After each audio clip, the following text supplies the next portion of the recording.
Brought to you by Sensodent K। अभी लेके आए सेंसोडेंट के। टूथ का करंट गॉन तो लाइफ का करंट ऑन। हमारे एक व्यूअर हैं कमलेश, आगरा में रहते हैं। पिछले दिनों हमें सेहत पर उनका मेल आया। मेल में कमलेश बताते हैं कि उनका एक बेटा है जिसे दिन में तो ठीक ठीक दिखाई देता है, लेकिन रात आते आते उसे दिखाई देना कम होने लगता है। बच्चे की परेशानी बढ़ी तो कमलेश उसे डॉक्टर के पास ले गए। कुछ जांचों के बाद डॉक्टर ने बताया कि उनके बच्चे को नाइट ब्लाइंडनेस हो गई है, यानी कि रतौंधी। आपने इस बीमारी के बारे में कभी ना कभी सुना ही होगा। डॉक्टर ने कमलेश से ये भी कहा कि उनके बच्चे को सही से विटामिन ए नहीं मिला, इस वजह से उसे ये दिक्कत हुई है। रतौंधी तो सिर्फ एक बीमारी है, खाने में विटामिन की कमी हो तो कई शारीरिक परेशानियां घेर लेती हैं। दरअसल विटामिन हमारी इम्यूनिटी को बूस्ट करता है, यानी बीमारियों से लड़ने की हमारी ताकत को बढ़ाता है, हमारे विकास में मदद करता है, साथ ही शरीर की कोशिकाओं और बाकी अंगों की भी मदद करता है, जिससे वे अपना काम ठीक से कर सकें। ज़्यादातर विटामिन हमें खाने से ही लेने होते हैं, क्योंकि हमारा शरीर इन्हें खुद से पैदा नहीं कर सकता। जो विटामिन प्रोड्यूस होते भी हैं वो बहुत ही कम मात्रा में होते हैं।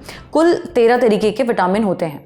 Vitamin A, vitamin B1, B2, B3, B5, B6, B7, B9, B12, vitamin C, vitamin D, vitamin E और विटामिन के। अलग अलग विटामिन शरीर में अलग अलग भूमिका निभाते हैं और एक व्यक्ति को सेहतमंद रहने के लिए हर विटामिन की ज़रूरत होती है, लेकिन सीमित मात्रा में। तो आज के एपिसोड में हम बात करेंगे विटामिन पर। डॉक्टर से जानेंगे कि विटामिन हमारे शरीर के लिए ज़रूरी क्यों हैं, अगर शरीर को विटामिन ना मिले तो क्या क्या दिक्कतें हो सकती हैं, और विटामिन को उचित मात्रा में लेना ही क्यों ज़रूरी है। सुनिए। विटामिन्स हमारे शरीर के लिए बहुत एसेंशियल पार्ट है, जो प्रकृति में हमारे फूड में पाया जाता है। विटामिन को हम vitamin A, vitamin B complex, vitamin C, vitamin D, vitamin E, vitamin K, various और विटामिन बायोटीन, ये बहुत सारे विटामिन्स हैं जो हमारे नेचुरली डाइट में होते हैं। विटामिन्स की कमी से कई बीमारियां हो सकती हैं और विटामिन की एक्सेस से भी ज़्यादा लेने से भी परेशानियां हो सकती हैं। विटामिन्स हमारे लिए बहुत फ़ायदेमंद है। इनफैक्ट विटामिन्स से हमारे सेलुलर मेटाबॉलिज्म, जो सेल्स का मेटाबॉलिज्म है जिससे एनर्जी प्रोडक्शन होता है और सारे फंक्शंस बॉडी के चलते हैं, उनमें विटामिन्स का बहुत अहम रोल है। तो विटामिन्स लेना सख्त ज़रूरी है। विटामिन की कमी से बहुत परेशानियां हो जाती हैं। एग्जाम्पल के लिए विटामिन ए की कमी से आँखों की परेशानी होती है, नाइट ब्लाइंडनेस, निक्लोपिया नाइट ब्लाइंडनेस, और ये बीमारी हो सकती है। विटामिन बी की कमी से बेरी बेरी बीमारी होती है, जिसमें हार्ट की कमज़ोरी, नसों की कमज़ोरियाँ हो सकती हैं। विटामिन सी से स्कर्वी होती है, उसकी डेफिशिएंसी से, जिसमें गम से ब्लीडिंग होती है। विटामिन डी की कमी से रिकेट्स और ओस्टियोमलेशिया जैसे बीमारियाँ हो सकती हैं। विटामिन के की कमी से ब्लीडिंग डिसऑर्डर्स हो सकते हैं। विटामिन डी से वैरायटी ऑफ डिफेक्ट्स हो सकते हैं, डिप्रेशन हो सकता है, वीकनेस हो सकती है, मसल्स वीकनेस हो सकती है। तो हर तरह के विटामिन्स सख्त ज़रूरी हैं। इनकी कमी से बहुत सीरियस बीमारियां भी हो सकती हैं। कुछ विटामिन्स हैं वो डायरेक्टली आपके ब्रेन पे के फंक्शंस पे अफेक्ट करते हैं। जैसे विटामिन बी कॉम्प्लेक्स में एक विटामिन नायसिन में होता है। नायसिन की कमी से डिमेंशिया हो सकता है, डायरिया, डिमेंशिया, डर्मेटाइटिस, ये कॉम्प्लेक्स होता है नायसिन की कमी से। तो डिमेंशिया नायसिन की कमी से हो सकता है। विटामिन बी से न्यूरोपैथी हो सकती है उसकी कमी से। तो ये आपके दिमाग के फंक्शंस को डायरेक्टली अफेक्ट करते हैं। अब जो memory is a part of brain function, और डिमेंशिया ना हो उसके लिए एडिक्वेट अमाउंट में विटामिन बी कॉम्प्लेक्स लेना ज़रूरी है। हर एक विटामिन एक पर्टिकुलर अमाउंट में लेना चाहिए, जो कि हमारे नेचुरल फूड में है। नेचुरली अकरिंग विटामिन्स जो शरीर की ज़रूरत है, आर्टिफिशियली हम इनको पिल्स की फॉर्म में या टेबलेट की फॉर्म में लेते हैं, जो कि सिर्फ डेफिशिएंसी में देना चाहिए। वैन जब विटामिन डेफिशिएंसी तभी लेना चाहिए। एक्सेस होने से बहुत सारे इश्यूज़ हैं, जैसे बीटा कैरोटीन जो विटामिन ए का कंपोनेंट है, इसका अगर एक्सेस लेने से डायरेक्टली लंग कैंसर का चांस बढ़ जाता है।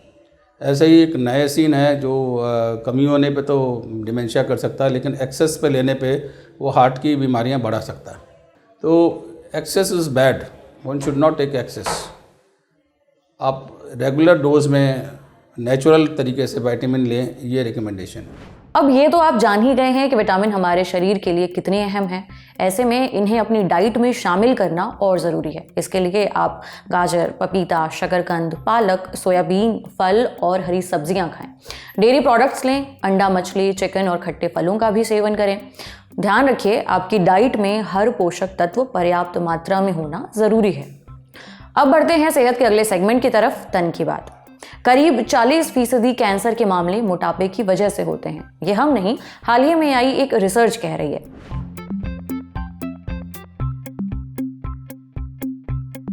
मोटापा, देश की एक बड़ी आबादी इससे परेशान है।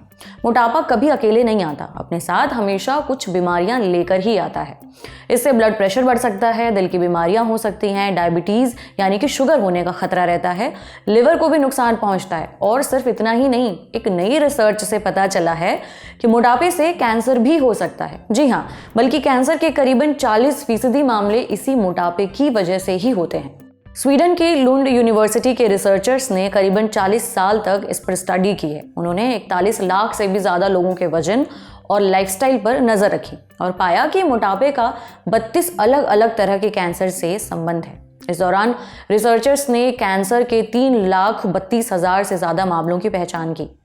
रिसर्चर्स ने अपनी स्टडी में ये भी पाया कि जब किसी व्यक्ति का BMI यानी कि बॉडी मास इंडेक्स 5 पॉइंट तक बढ़ता है, तब कैंसर का रिस्क पुरुषों में 24% तक बढ़ जाता है। वहीं महिलाओं में ये रिस्क 12% तक बढ़ जाता है। इसमें खास तौर पर breast cancer, colon cancer, ovarian cancer, pancreatic cancer और प्रोस्टेट कैंसर शामिल हैं। लेकिन मोटापे से कैंसर का खतरा क्यों बढ़ जाता है?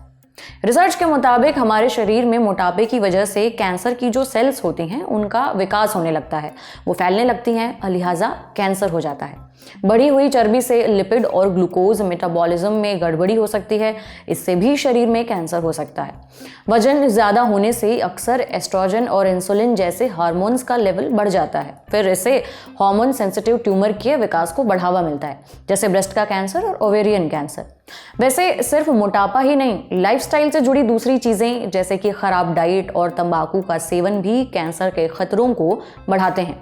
ऐसे में ज़रूरी है कि आप अपना वजन कंट्रोल में रखें, एक्सरसाइज करें, हेल्दी डाइट लें, बाहर का तला भुना ना खाएं, प्रोसेस्ड फूड ना खाएं, जितना हो सके उतना फलों, सब्जियों और पोषक तत्वों से भरपूर खाना खाएं। समझे आप?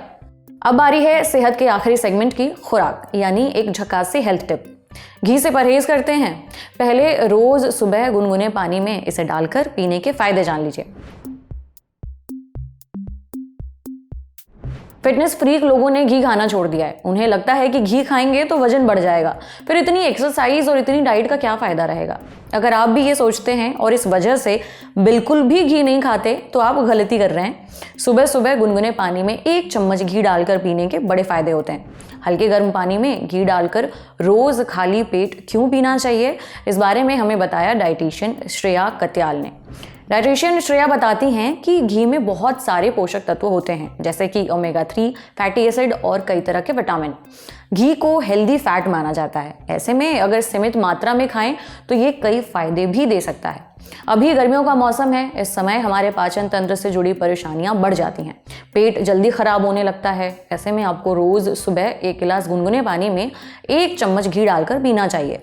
इससे हमारा पाचन सही तरीके से होता है और कब्ज से भी राहत मिलती है। घी को गुनगुने पानी में डालकर पीने से शरीर से टॉक्सिन्स आसानी से बाहर निकल जाते हैं।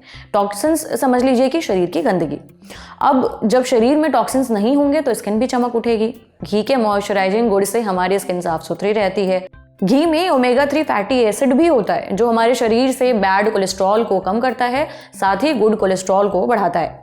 घी को गुनगुने पानी में डालकर पीने से वजन घटाने में भी मदद मिलती है। घी में मिलने वाले हेल्दी फैट्स से हमें हमारा पेट भरा हुआ महसूस होता है, हम ओवर ईटिंग से बच जाते हैं।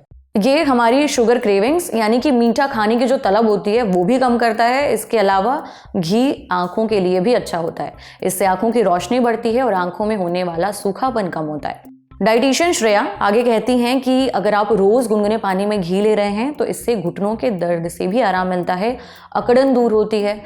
ऐसे में आप इस चिंता में ना पड़ें कि घी वजन बढ़ाता है। घी को कम और सीमित मात्रा में खाएंगे तो वजन नहीं बढ़ेगा, साथ ही आपको दूसरे फायदे तो मिलेंगे ही।